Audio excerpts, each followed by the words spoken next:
Baik, saya akan bacakan kebenaran firman Tuhan yang terambil dari Ulangan 19 ayat 1 sampai 21. Beginilah pembacaan kebenaran firman Tuhan. Apabila Tuhan Allahmu sudah melenyapkan bangsa-bangsa yang negerinya diberikan kepadamu oleh Tuhan Allahmu, dan engkau sudah menduduki daerah mereka dan diam di kota-kota dan rumah-rumah mereka, maka engkau harus menghususkan 3 kota di dalam negeri yang diberikan Tuhan Allahmu kepadamu untuk diduduki.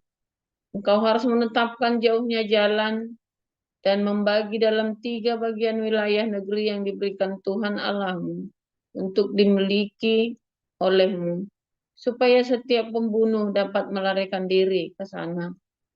Inilah ketentuan mengenai pembunuh yang melarikan diri ke sana dan boleh tinggal hidup.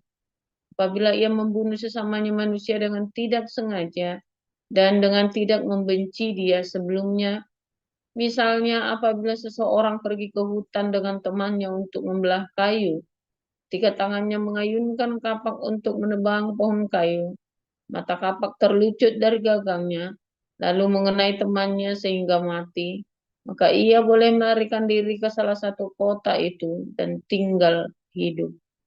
Maksudnya supaya jangan penuntut tebusan darah, sementara hatinya panas, dapat mengejar pembunuh itu, karena jauhnya perjalanan, menangkapnya dan membunuhnya. Padahal pembunuh itu tidak patut mendapat hukuman mati, karena ia tidak membenci dia sebelumnya. Itulah sebabnya aku memberi perintah kepadamu. Demikian. 3 kota haruslah kau khususkan.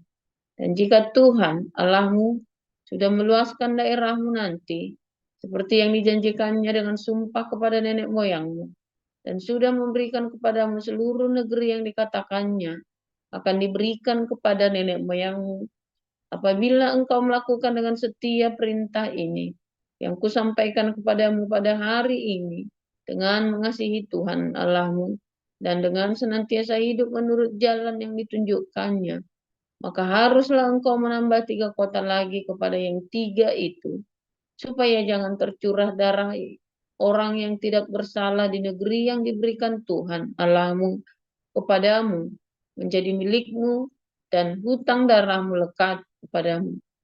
Tetapi apabila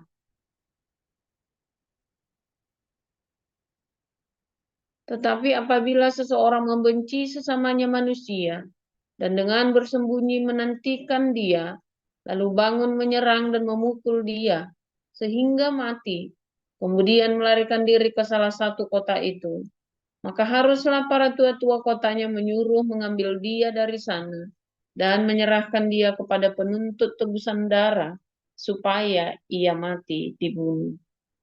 Janganlah engkau merasa sayang kepadanya. Demikianlah harus kau hapuskan darah orang yang tidak bersalah dari antara orang Israel, supaya baik keadaanmu. Janganlah menggeser batas tanah sesamamu yang telah ditetapkan oleh orang-orang dahulu di dalam milik pusaka yang akan kau miliki di negeri yang diberikan Tuhan Allahmu kepadamu untuk menjadi milikmu.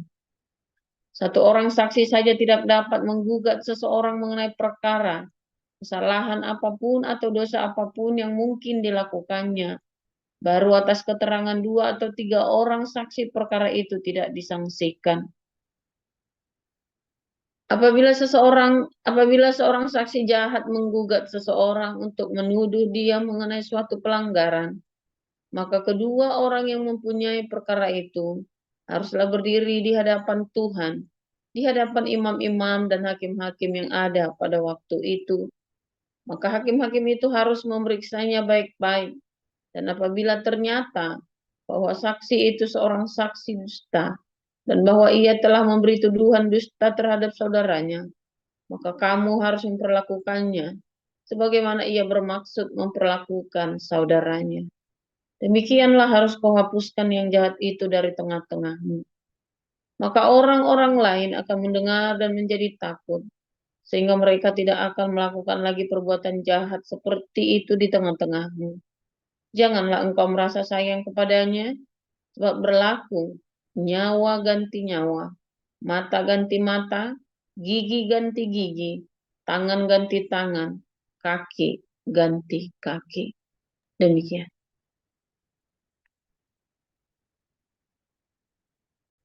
Oke, mari selanjutnya kita mendengarkan dari 1 Korintus 1. Salam dari Paulus yang oleh kehendak Allah dipanggil menjadi Rasul Kristus Yesus, dan dari Sostenes saudara kita, kepada jemaat Allah di Korintus, yaitu mereka yang dikuduskan dalam Kristus Yesus dan yang dipanggil menjadi orang-orang kudus, dengan semua orang di segala tempat yang berseru kepada nama Tuhan kita Yesus Kristus, yaitu Tuhan mereka dan Tuhan kita. Kasih karunia dan damai sejahtera dari Allah, Bapa kita, dan dari Tuhan Yesus Kristus menyertai kamu. Ucapan syukur. Aku senantiasa mengucap syukur kepada Allahku karena kamu atas kasih karunia Allah yang dianugerahkannya kepada kamu dalam Yesus Kristus.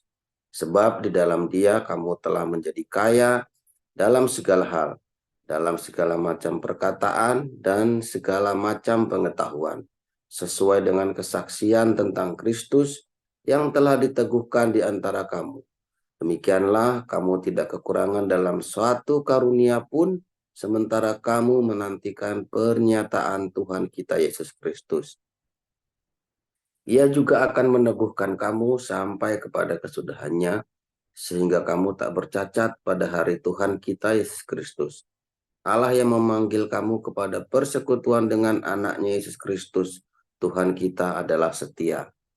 Perpecahan dalam jemaat. Tetapi aku menasihatkan kamu, saudara-saudara, demi nama Tuhan kita Yesus Kristus, supaya kamu seia sekata dan jangan ada perpecahan di antara kamu. Tetapi sebaliknya, supaya kamu erat bersatu dan sehati sepikir. Sebab saudara-saudaraku, aku telah diberitahukan oleh orang-orang dari keluarga Chloe tentang kamu, bahwa ada perselisihan di antara kamu. Yang aku maksudkan ialah bahwa kamu masing-masing berkata, aku dari golongan Paulus, aku dari golongan Apolos, atau aku dari golongan Kepas, atau aku dari golongan Kristus.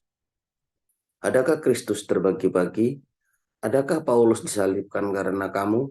Atau adakah kamu dibaptis dalam nama Paulus?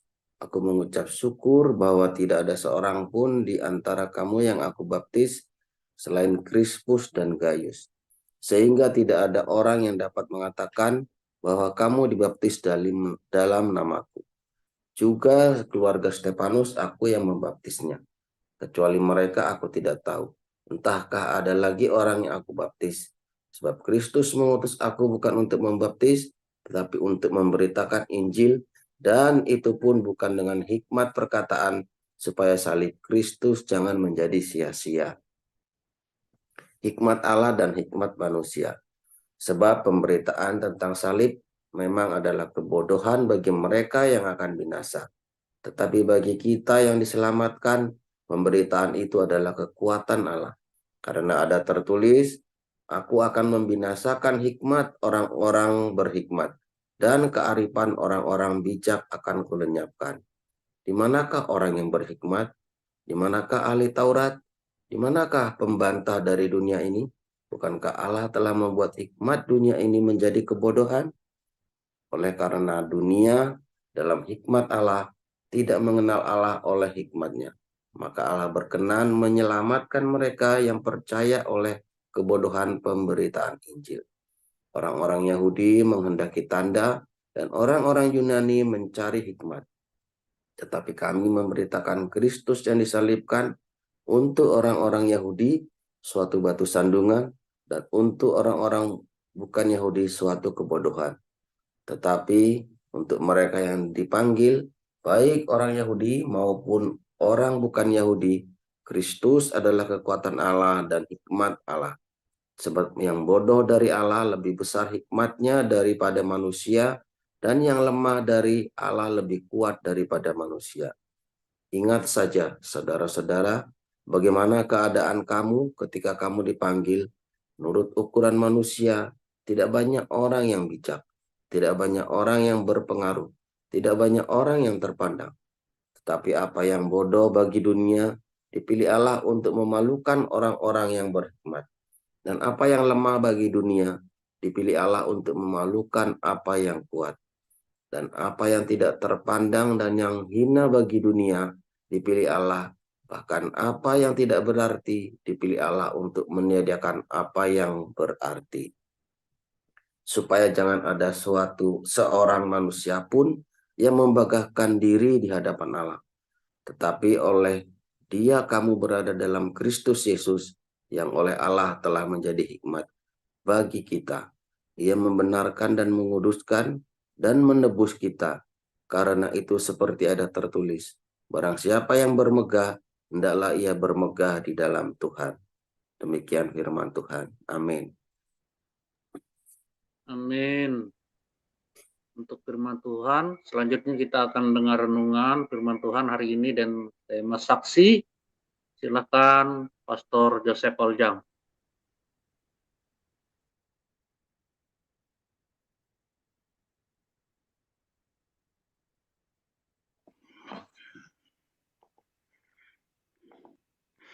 Haleluya, luar biasa firman Tuhan. Selalu baru setiap hari ketika kita menanti-nantikan Tuhan dengan penuh cinta, dengan pengharapan, dengan iman dan hati yang tulus, dan terus jaga hidupmu dalam kekudusan.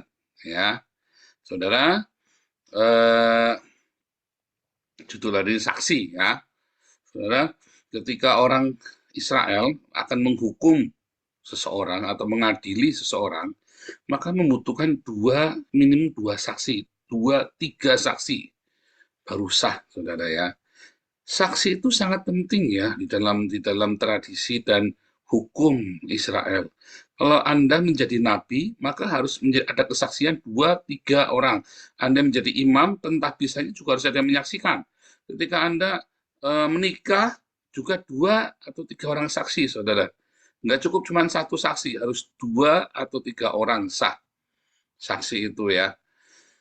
2 atau 3 saksi ini ya, itu pun dikatakan oleh Yesus apabila kamu berkumpul 2-3 orang berkumpul di dalam nama Yesus, maka aku hadir. 2-3 orang saksi inilah yang menyaksikan kenabian para nabi, keimaman para imam, ya, pentahbisan sebagai pelayan Tuhan, dan kesaksian ketika menikah, kesaksian ketika mau mengadili, ya, menghakimi seseorang, dan 2-3 orang saksi inilah juga yang dikatakan oleh Yesus ya, bahwa Bapa dan Yesus adalah saksi. Juga tentu saja Yohanes ya. Jadi 2-3 orang saksi yang mengakui kemesiasan dan kealahan Yesus. Ia melihat sendiri ya. Nah, saudara, tapi kalau Muhammad tidak ada saksinya ya. Menikah itu harus ada saksinya, saudara ya. Tapi Muhammad ketika jadi nabi itu nggak ada saksinya, ya, nggak ada saksinya. Siapa yang nyaksikan Muhammad jadi nabi, ketemu Jibril, ketemu Allah SWT dan sebagainya macam, nggak ada saksinya, saudara. Orang mau menikah aja udah ada saksinya. Anda orang-orang Islam ini ketika berkata itu ya syahadatnya Islam itu la ilaha illallah Muhammad Rasulullah itu, benar nggak mereka menyaksikan Muhammad? Enggak, saudara. Jadi Muhammad itu mencari-cari saksi, sedemikian banyak saksi, mengakui Muhammad adalah Rasulullah sebagai saksi. Iya, aku bersaksi, ya, aku bersaksi bahwa Muhammad adalah Rasulnya Allah. Aku bersaksi bahwa tidak ada Allah selain Allah. Ya, aku bersaksi. Aku melihat, aku bersaksi. Maka saksinya ada nggak, saudara? Nggak ada. Dia bersaksi dusta. Serius, saudara ya. Ini saya nggak lagi menghina ya, bukan lagi kubrak-kubrak. Saya lagi katakan tentang saksi, saudara. Lalu bagaimana orang Kristen bersaksi tentang Kristus? Tadi katakan ya, kesaksian tentang Kristus. Emang kamu melihat Kristus, saudara? Siapa di sini pernah melihat Yesus? Ya, tapi tidak banyak orang yang melihat Yesus Kristus, saudara, dalam pengalaman hidupnya. Apa yang Anda saksikan tentang Kristus, coba? Ya, kesaksian tentang Kristus, apanya? Kamu sebagai saksi apanya tentang Kristus? Nah, itu. Ini dia, ya. Banyak orang nggak paham, ya. Kalau orang bersaksi bahwa aku bersaksi, ya bahwa Muhammad adalah rasulnya Allah, aku bersaksi, aku sebagai saksi ya bahwa Muhammad adalah rasulnya Allah. Kamu tidak hidup di zaman Muhammad, saudara ya. Aku bersaksi bahwa Allah tiada Tuhan selain Allah. Kamu tidak pernah melihat Allah. Siapa tahu orang Bali yang benar. Ya, di TikTok ini kan saya bilang ya, di TikTok tuh tiap hari, apa buktinya Allah Islam ada. Tiap hari nggak ada yang bisa jawab. Muter-muter, malah orang Bali juga ngaku Allahnya ada dewanya ada 1000. Oh salah itu sesat, dari mana kamu tahu sesat? Jangan-jangan orang Bali yang benar loh. Iya kan? Dewanya orang Bali lebih real. Walaupun mungkin hanya sepotong kayu atau seunggok batu, tapi real. Ada dewanya orang Bali. Inilah Allahnya orang Bali. Batu, ya tidak apa-apa. Dia menganggap itu dewa kok, itu real. Ya kan? Tetapi kalau apakah orang Islam melihat Allahnya? Ya tidak. Lalu bagaimana berkata aku bersaksi? Bagaimana bersaksinya? Apa yang disaksikan? Ya. Nah, sama halnya dengan orang Kristen bersaksi tentang Kristus. Emang kamu melihat Kristus, saudara?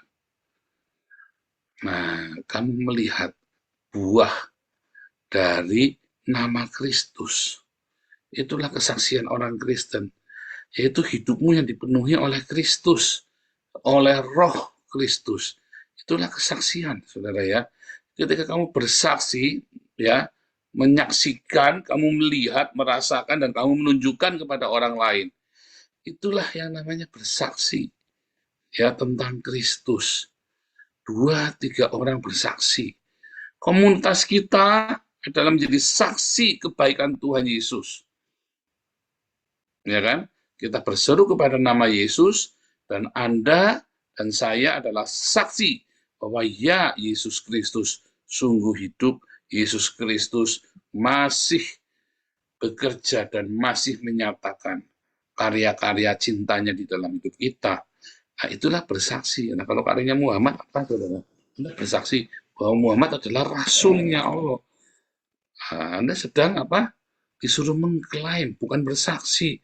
Jadi sebenarnya kalau syahadat Islam itu saya menganggap, saya berasumsi bahwa tidak ada Tuhan selain Allah. Saya berasumsi bahwa satu-satunya rasul adalah Muhammad adalah rasul yang benar-benar diutus oleh Allah.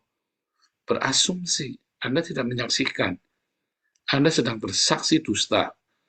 Anda juga akan menjadi saksi dusta ketika Anda mengaku Kristen, pengikut Kristus, Anda bersaksi tentang Kristus, tetapi hidupmu tidak sesuai dengan apa yang Yesus perintahkan kepadamu. Kamu akan menjadi pengikutku kalau kamu saling mengasihi. Kalau kamu rambutnya gondrong, kumisan, jenggotan, kamu bukan pengikut Kristus. Kamu kalau disunat bukan pengikut Kristus. Kamu kalau disalib matinya bukan pengikut Kristus. Kamu akan disebut pengikut Kristus, ya, dan menjadi saksi Kristus kalau kamu saling mengasihi dan dunia melihat kasih Kristus. Itulah yang namanya bersaksi, menyaksikan kasih Kristus dalam hidupmu. Serius, saudara ya, Anda akan bersaksi dusta kalau Anda tidak menyatakan Kristus di dalam hidupmu. Ya memang begitu, saudara ya. Dari sononya sudah begitu. Anda mau menyaksikan Kristus dalam hidupmu, Anda mau menyatakan Kristus dalam hidupmu, atau Anda bersaksi dusta. Jadi Anda ketika Anda bilang aku Kristen, tetapi hidupmu tidak penuh cinta, tidak penuh kasih, hedonisme, kamu hedonisme dan kamu hidup di dalam keserakahan, tamakan hawa nafsu, maka kamu sedang menjadi apa? Anak-anak iblis. Ya kan? Kesombongan, pembunuhan, dan kebencian. Itulah saksi dusta. Iblis adalah bapa segala pendusta. Ya, dan Anda sedang berdusta dengan dirimu sendiri ketika Anda merasa sudah rajin ke gereja, sudah rajin pun pagi, lalu Anda merasa Anda sudah menjadi pengikut Kristus. Ya, baru kasih koleksi sedikit saja, Anda sudah merasa Anda sudah pengikut Kristus. Ya, pemberian kan Tuhan tidak melihat pemberian. Oh, Tuhan melihat hatimu, saudara. Yang penting kan hatinya. Iya, kamu gajinya 10 juta, koleksinya 100.000, saudara. Hati-hati, kamu pelit, kamu kikir. Tapi kalau kamu gajinya 1 juta, kamu koleksi 100.000, ya Tuhan melihat, saudara, yang di hatimu. Ya, 100.000 itu adalah besar bagimu. Tapi gajimu penghasilanmu 1 miliar, kolektormu cuma 100.000. Waduh, saudara.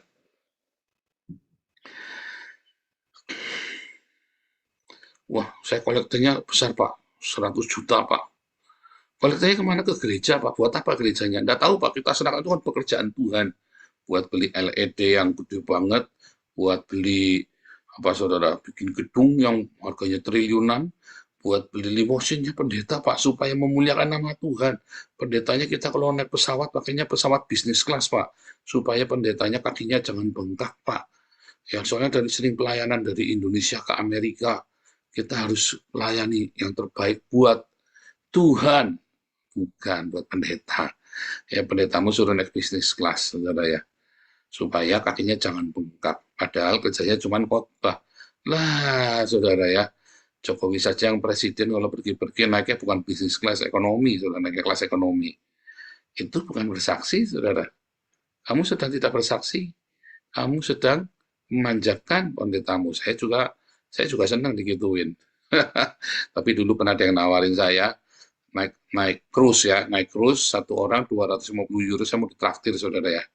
4 orang jadi 1.000 euro. Saya bilang, aduh, kayaknya kita belum saatnya ya. Saya bilang, enggak, nggak mau. Saya bilang, jangan ya, kenapa terlalu mewah buat saya.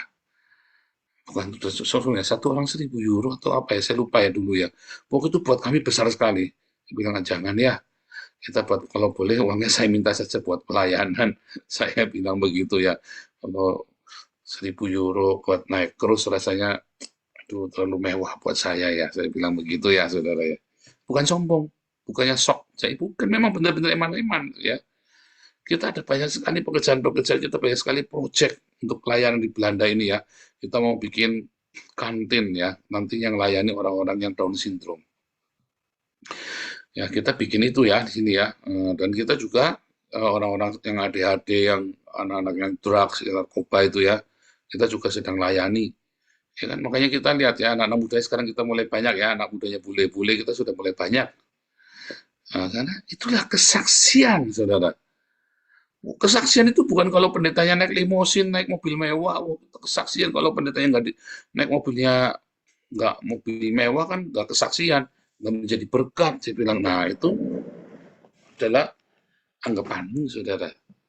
Makanya kalau saya melihat ya beberapa hamba Tuhan, ya seneng ya kalau dilayani terus pakai mobil mewah kemana-mana, dia terus ya bangga. Kalau saya malu, saudara ya, saya bangga. Beberapa orang di Belanda ini ya, saya ceritain pelayan kita ya, mereka kaget, saudara ya, hidup kita sederhana di sini ya. Saya bilang, berapa penghasilanmu? UMR-nya Belanda. Saya bilang, UMR-nya Belanda itu 2.000, kira-kira 2.000 euro ya. Kemarin saya bayar pajak tahun 2022 itu saya bayar pajaknya 2.600 euro ya, saya bayar pajaknya. Tahun setahun ya, karena UMR. Kaget, kok bisa? Ya bisa lah. Kita kan orang dari Indonesia, makanya makan nasi saja. Kalau makannya kayak kamu ya tidak cukup. Oh berapa sebulan makan? Cuma 400, paling mahal 600 saya bilang sebulan. Untuk makan ya, 600 euro, paling mahal. Wah nggak mungkin, mungkin, kenapa nggak mungkin? Asal tiap hari jangan makannya yang aneh-aneh. Kalau pengen makan steak ya jangan makan steak, kita makannya grillen saja di rumah. Beli daging di toko Turki itu kan.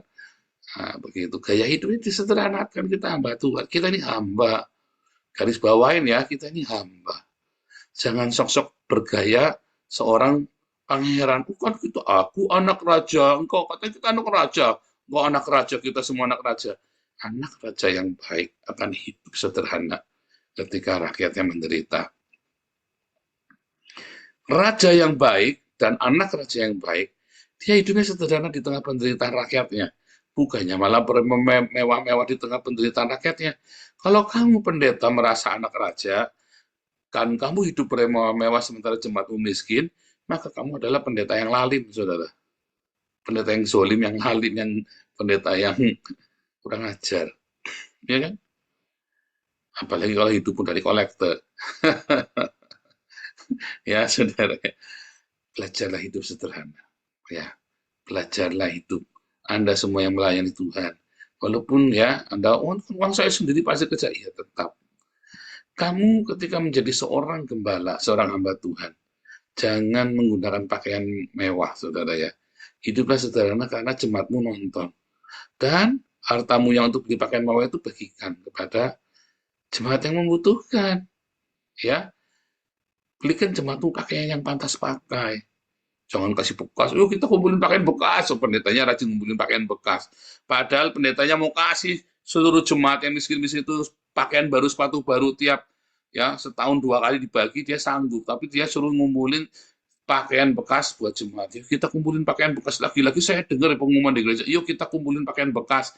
Oh ya gereja bilang, yuk kita kumpulin pakaian baru. Nah ingat saudara kita dulu mau ngumpulin kursi roda bekas dari Belanda.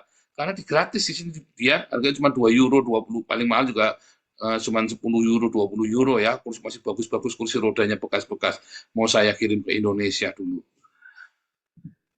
Ada persembahan dari seorang pengusaha. Pengusaha ini hidupnya, Anda kalau ketemu sama pengusaha ini benar-benar ketemu, Anda malu, saudara. Serius, Anda malu ketemu pengusaha ini. Waktu kami ke hotel, hotelnya itu sederhana. Saya sampai kaget, ini pengusaha ngasih 1000 kursi roda baru buat kita. Hotelnya itu bukan bintang 5, saudara. Sampai saya malu, saudara ya. Saya ini saja malu. Terus kita makan, makanya makan enak ya di restoran Cina. Tapi harganya harga normal, bukan yang mau. Saya kira intinya beberapa hari benar-benar bukan dia pencitraan, bukan. Ini pengusaha ini memang sederhana, saudara ya. Ya bukan pakai comang-comang yang enggak juga di pengusaha kaya raya, pengusaha sukses. Tapi hidupnya sederhana. Ngasih 1000 kursi roda, satu kursi roda modal, andai kata dijualnya itu ya 4 juta, 2 juta sampai 4 juta. Jadi modalnya 1 juta. Itu ngasih 1 miliar saudara buat kita loh. Ya, kasih kursi roda gratis buat kita 1000 kursi roda. Anda kebayang nggak? Ini hidupnya sederhana dan saya bangga sekali dengan pengusaha ini yang hidupnya sangat sederhana ini saudara ya. Nggak pelit, nggak pelit. Pengusaha ini nggak pelit. Ya, kalau pelit nggak mungkin kasih 1000 kursi roda, saudara. Ini orang nggak pelit, saudara ya, nggak pelit. Ya, luar biasa ya, saudara ya. Nah ini pengusaha, ini baru hamba Tuhan. Saya kenal beliau, keluarga saya yang di Jakarta kenal beliau, saudara ya. Kenal banget sama beliau karena beliau adalah majelis sebuah gereja ya di Jakarta. Kenal ya, ikut natani kursi, saudara. Ikut natani kursi ini pengusaha sukses, saudara ya. Ikut natani kursi, Anda kebayang nggak, saudara? Jadi sebenarnya hamba Tuhan itu ya, dan itu berdampak ya, dia bikin proyek-proyek pendidikan juga ya buat anak-anaknya. Ya. Hidupnya berdampak, saudara. Ya, dia pengusaha dari nol, dari miskin, ya sampai sukses. Kalau Anda ketemu suatu ketika nanti ya, mungkin pengurus suatu ketika pasti akan ketemu nanti. Anda kan lihat hidupnya sederhana, saudara. Anda akan kaget sama dia. Ya kalau makan namanya makan ya mau makan berapa sama Chinese food itu murah, saudara ya. Kita juga sering makan Chinese food juga murah. Nih Pak HW tahu tuh Chinese food di Belanda juga tidak berapa mahal, padahal enak sekali. Tidak berapa mahal. Gitu saudara ya, hidupnya sederhana. Itulah saksi saudara. Sekalipun kamu punya banyak uang, sekalipun kamu hidupmu berlimpah, tapi kamu hidupnya sederhana dan surplusnya kamu itu untuk kamu bagikan kepada sesama. Itulah saksi Kristus. Ya, itulah saksi Kristus. Tapi ketika kamu bergaya hidup mewah, kamu menghambur, kamu berfoya-foya, kamu tidak menjadi saksi Kristus. Kamu menjadi batu sandungan bagi Kristus. Sehingga orang melihat Kristus adalah melihat orang yang bermewah. Lalu Anda mempropagandakan hidup mewahmu, katanya, itulah berkat Tuhan, katanya kan. Salah, saudara. Ini pendeta-pendeta ini banyak ngajari kamu masuk di dalam hal yang sangat keliru. Ya, untuk kamu dianggap diberkati Tuhan, kamu tuh harus hidup yang wah, Wah, kalau saya ya saudara, ini sudah banyak orang Belanda kaget sama saya. Saya kan kalau pakainya biasa saja, pakai jas beli di Kringlock saudara ya, di apa apa namanya leather, leather apa das health ya, das health, balak keselamatan itu dulu. Itu harganya cuman beli jas-jas gitu bekas paling cuma 3 euro saudara ya. Jas bekas bagus, berarti bagus ya. Gengsi enggak? Ya enggak lah. Ya kan, saya kan kalau lagi pelayan nggak yang bekas loh, kan nggak pamer begitu, saudara. Ya kan? Wah, ini pendeta-pendeta kalau datang pelayan kan, wah gaya, necis, apa segala macam. Saya paling biasa. Ya, tapi sorry bro, kolektor kita 30.000 euro per bulan. 500 juta per bulan kolektor kita. Sementara orang ini masih minta-minta donasi. Kalau lagi mau pulang ke Indonesia liburan masih minta-minta donasi. Ya, datang ke pengusaha-pengusaha orang-orang kaya di Belanda. Saya mas sorry bro, kita nggak pernah nempel-nempel orang begitu. Ya kan? Pelayanan kita bukan dari minta-minta, tapi kita dari Tuhan. Ya, itu saudara ya. Kaget ya orang-orang ya. Kamu ini pencari suaka, kamu ini asilum. Ya bekas asilum kok kamu sudah sampai sebegitu. Lihat hidup kita sederhana, mereka tidak pernah menyangka, memandang sebelah mata, bahkan orang orang Belandanya sendiri ya. Begitu kita bilang kita sewa tempat gedung, kita pelayanan, kita kumpulkan anak-anak, dananya dari mana, mendelik saudara matanya ya. Ya betul, masukan berapa? 2.400. Ya, malah kita masih menghutang pajak, kita cicil pajak bayar ya, saudara ya. Kaget mereka, saudara ya. Kaget. Padahal kolektornya 30.000 euro, saudara. Yang bayar pajak 2.600 saja dicicil setahun. Itulah kesaksian, saudara ya. Bukan dengan kemewahanmu, saudara, bukan. Tapi dengan apa? Dengan perbuatanmu yang nyata bagi sesama. Itulah kesaksian hidupmu. Itulah bersaksi. Itulah ya saksi-saksi Kristus. Kalau kamu jadi saksi Kristus, oh tidak jadi saksi Kristus gara-gara kamu pakainya buruk, ya salah kamu saudara. Tapi saya tidak suruh Anda pakai pakaian yang buruk, enggak saudara ya. Berpakaian yang pantas, yang rapi, yang pantas. Jangan lempro, jangan 3 hari nggak dicuci, tiap hari ganti pakaian saudara ya. Jangan nggak gantian, bau, kamu udah bau macam-macam. Aduh, tahu diri itu. Tetap yang wangi. Saya pakai wangi ya, saya tetap pakai parfum, kemana-mana wangi. Apalagi saya kalau sama bau yang tidak sedap itu menusuk ya langsung ya. Saya bisa muntah-muntah itu kalau saya nyium bau tidak sedap itu ya. Yang wangi, mandi tiap hari ya, baju yang bersih. Tiap hari ganti saudara ya. Cuma memang saya bajunya 20 ini semua, kemarin beli 10 lagi ya. Ini hitam semua, tapi sekarang ada kemajuan ya. Ada warna biru tua sama biru dongker sama abu-abu. Ya kemajuan ya. Ganti warna. Soalnya ada yang kritik terus kira nggak ganti ya, ganti abu-abu. Tapi nggak apa-apa, dipakai jas kan keren kan? Tetap dasarnya ganteng. Nah, itulah anak raja, saudara. Anak raja dasarnya ganteng, dipakainya apa aja tetap ganteng. Kalau kamu anaknya gembel ya, dipakai apa-apa, gembel ya tetap gembel, mukamu muka tampang gembel, saudara. Tapi kalau anak raja, dipakai apa aja tetap ganteng. Kayak saya ini contohnya ya. Tuhan Yesus memberkati.